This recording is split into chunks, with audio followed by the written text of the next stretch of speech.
They put me at the kids' table. Not because there weren't enough seats at the main table. I counted 6 empty chairs from where I was sitting. 6 cushioned, high-backed dining chairs pulled up to my stepmother's long walnut table with the runner she bought in Portugal and never lets anyone forget about. I got a folding chair next to my 7-year-old nephew and a paper plate because, apparently, they'd run out of the ceramic ones. My nephew was sweet about it. He pushed his cup of apple juice toward me like an offering. I almost cried right there. My father's retirement party. 30 years with the same engineering firm, and I'd driven 4 hours to be there. I had a gift in my bag. A leather journal I'd spent 40 minutes picking out because he used to write in one when I was little, before my parents divorced, before everything split down the middle, and I ended up on one side of it alone. I set the gift on the entry table when I arrived. My stepmother, Renee, no, that's not right. I don't use her name anymore. I'll call her what she is, my stepmother. She picked up the gift, turned it over once, set it back down without a word, and walked away to someone else. That was the first 5 minutes. I should back up. My name is Zara. I'm 31. I work in software architecture. I build the back-end systems that large companies run on. The kind of infrastructure most people never think about. Because when it works, it's invisible.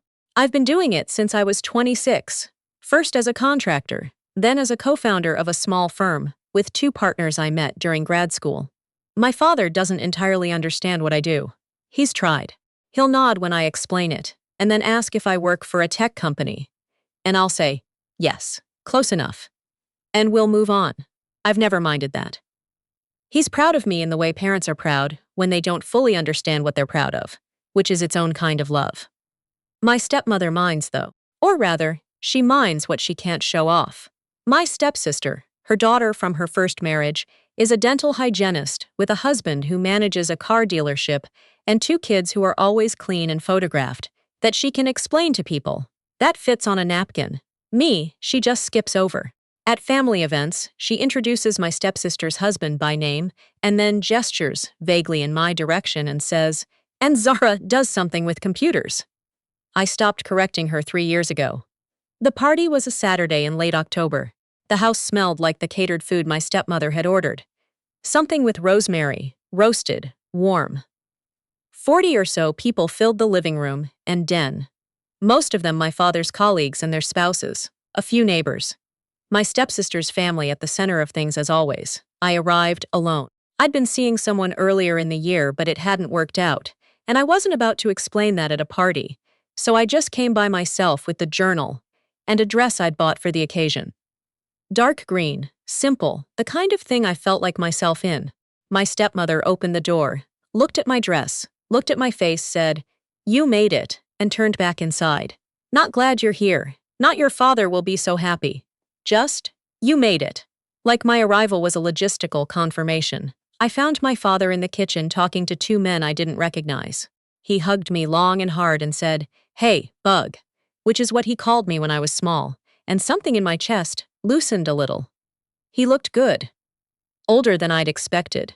There were new lines at the corners of his eyes, but happy in that settled, comfortable way of people who've built a life that fits them. "I'm so glad you came," he said. "I wouldn't miss it." He got pulled away almost immediately. Someone needed him for a toast. I got myself a drink and found a corner and watched the room. Dinner happened in 2 waves because the house wasn't big enough to seat everyone at once. The first wave was family and close friends. The main table, the walnut one with the Portuguese runner. I assumed I was in that group. I am his daughter. His only biological child, in fact. My stepmother appeared at my elbow as people started moving toward the table. "We have you set up over there," she said, and pointed toward the breakfast nook on the other side of the kitchen. She said it pleasantly, the way you say something that isn't a request. The breakfast nook had a folding table. My nephew was already there, coloring. 2 of my stepsister's kids were arguing over a bread roll. I said, "Oh." She was already walking away. I sat down. I unfolded my paper napkin. My nephew showed me his drawing, a dog with 6 legs, and I told him it was the best dog I'd ever seen. And I meant it, and I ate my rosemary chicken and tried not to think about the 6 empty chairs at the main table, which I could see from where I sat. I could also see my stepsister's husband at the main table, holding court about something, laughing loudly. He manages a car dealership. He has a firm handshake and good hair, and has never once asked me a single question about my life. My stepsister caught my eye from across the room. She gave me a small smile. Not unkind, exactly. More like the smile you give something you feel slightly sorry for, but not enough to do anything about. I looked back down at my plate. The toast was worse. After dinner, my stepmother stood up and gave a little speech about my father. How hard he'd worked. How much he meant to the family. How proud everyone was. She mentioned my stepsister by name.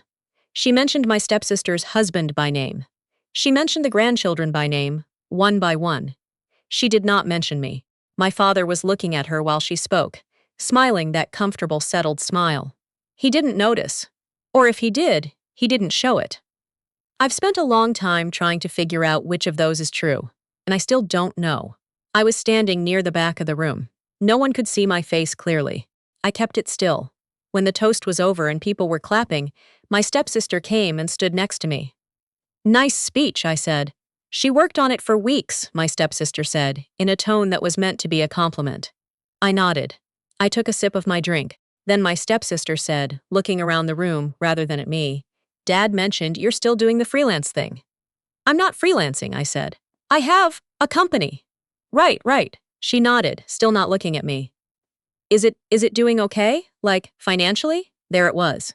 It's fine, I said. Because, the market's been rough.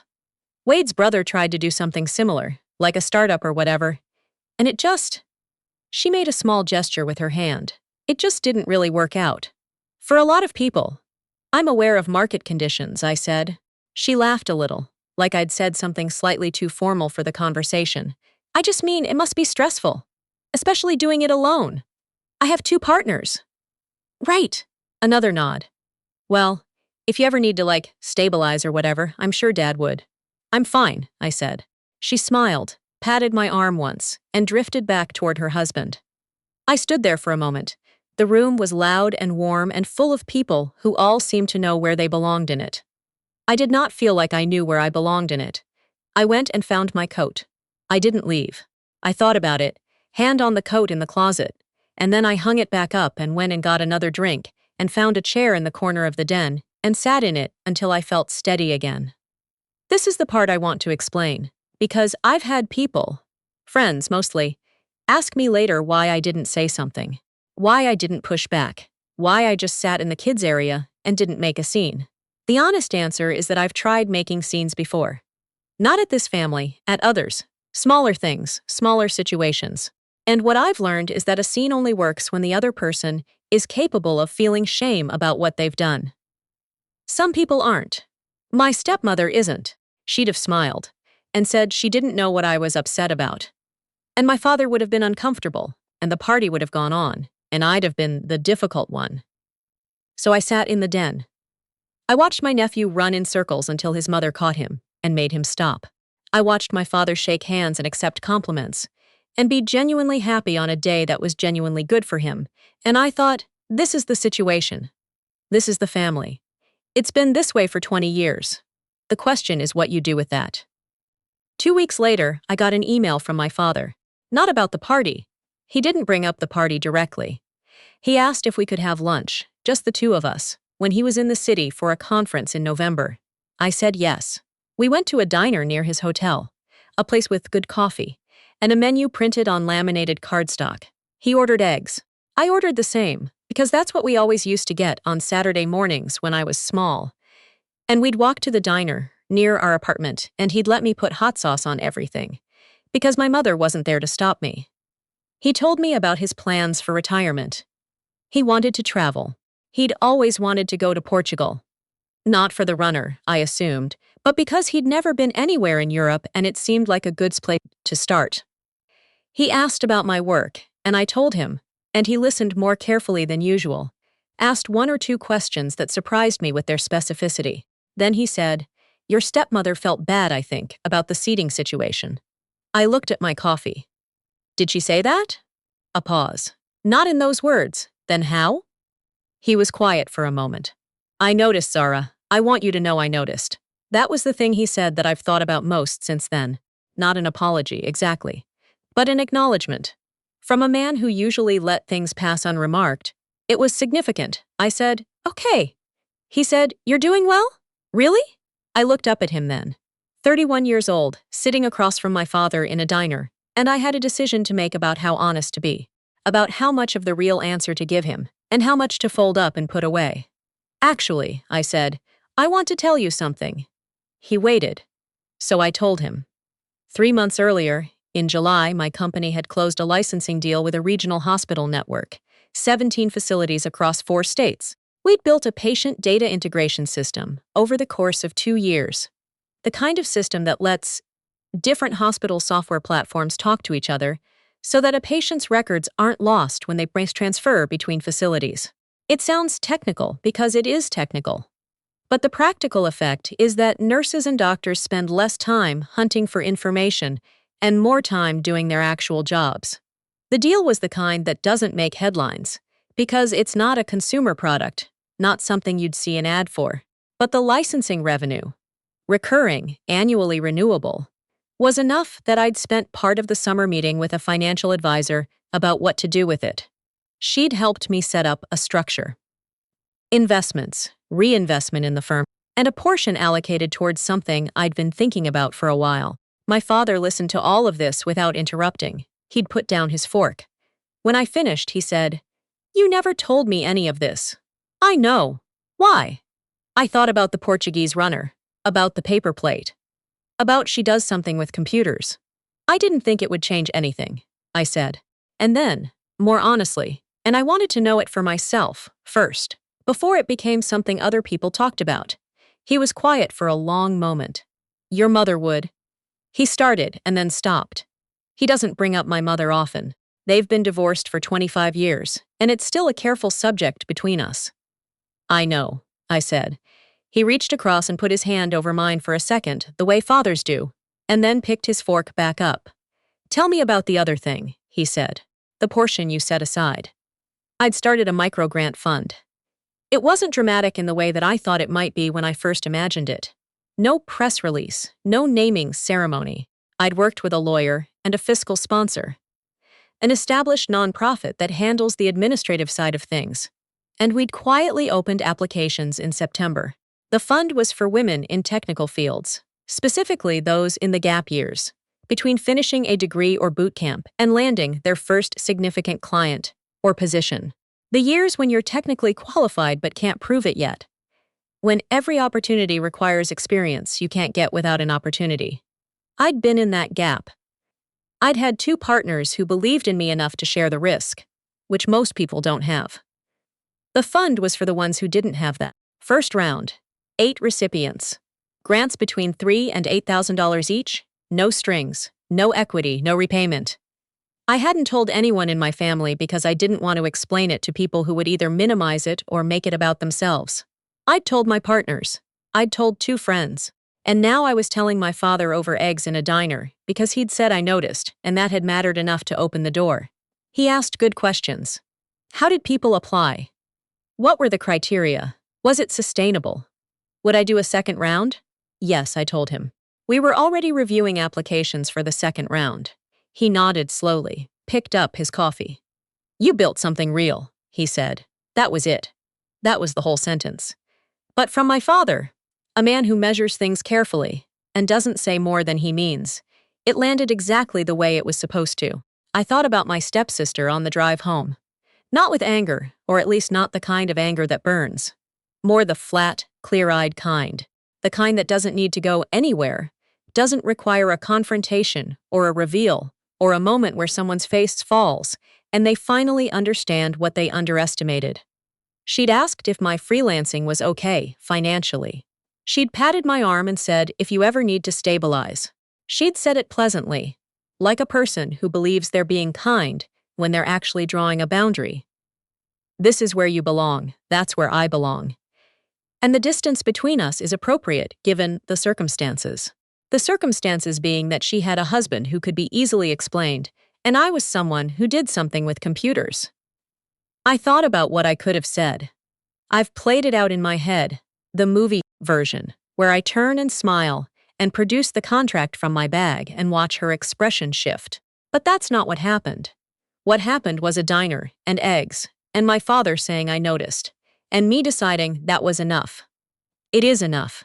There's a specific freedom in not needing people to understand the scope of what you've built. I spent a long time, too long, wanting my stepmother to see me clearly, wanting my stepsister to ask a real question, wanting to be introduced by name and occupation instead of gestured at vaguely. I wanted it because it felt like proof of something. Like if they acknowledged me, that made me more real. But proof doesn't work like that. You don't become real because someone looks at you correctly. You're already real. The work is already done. The system is running in 17 hospitals across 4 states, and the 8 women from the first grant cycle are already using what they built with it. And my father knows.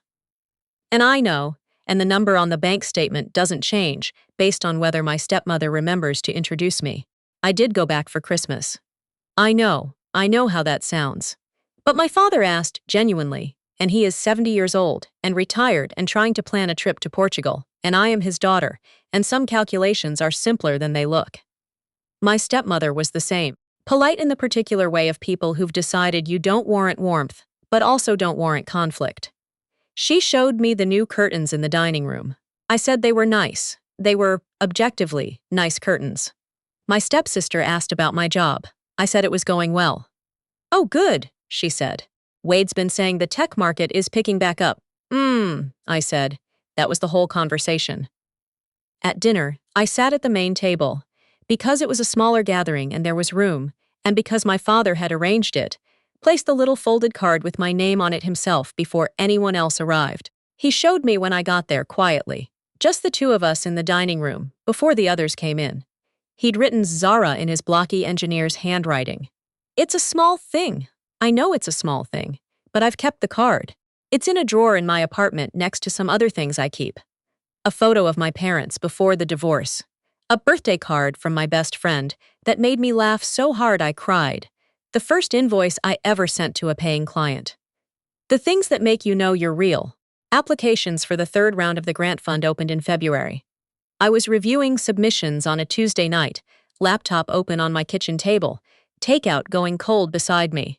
The applications come in through a form and they're anonymized before I read them. Names and identifying details removed so that I'm evaluating the work and the need, not the person. My partners and I review them together. Then the Fiscal Sponsors Board makes the final call. One application that cycle was from a woman who'd finished a software engineering boot camp 8 months earlier and was doing contract work while trying to break into a full-time role at a company with a team. She'd been offered a junior position, but the start date was 2 months away, and she had a gap in coverage. Rent, certifications she needed, a laptop that was failing. She'd calculated it out exactly in her application. $3,400. She knew the number because she'd already figured out how to make it work if she had it. I read it twice. I don't know who she is. By the time the grants are awarded, the names are reattached and notifications go out, but I don't follow up individually, and I don't need to. That's not what it's for. It's not for me to know. It's for the gap to get a little smaller. I finished my takeout. I closed the laptop. I stood at my kitchen window for a minute, looking out at the street. A Tuesday night in winter, ordinary quiet, and I thought about the folding chair at my father's party, and the paper plate, and my nephew's 6-legged dog. I thought, I don't need them to know. I thought, I built something real. And the thing about building something real is that it stays built whether or not anyone at the table sees it.